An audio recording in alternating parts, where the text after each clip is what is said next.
Contrary to popular belief in most Western cultures, Islam is a religion that preaches peace and tolerance. Yes, Patricia.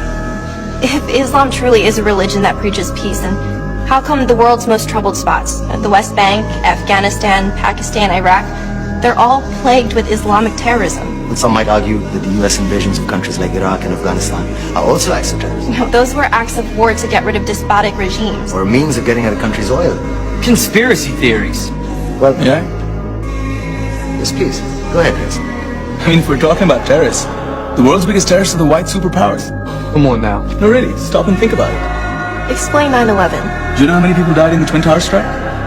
Around 3,000. And do you have any idea how many people died in the bombing of Afghanistan? Take a wild guess. More than 15,000 people died. And that's just conservative figures. About 50,000 tons of explosives were dropped on innocent civilians. Yeah, but that was because of the Taliban. Did you know that the Taliban was a creation of the CIA? To fight the Russians. Whatever. They were still harboring terrorists. Yeah, right. Terrorists that were never found. Just like the weapons of mass destruction that were never found in Iraq. Do you want to get into the death toll in Iraq? 500,000 civilians and counting. And what do Britain and America say when they don't find these weapons? They just say sorry. And still refuse to relinquish control of these countries. What are you trying to say? What I'm trying to say is that just because you're American, wear a fancy suit, and call yourself the president, doesn't make you any less of a terrorist.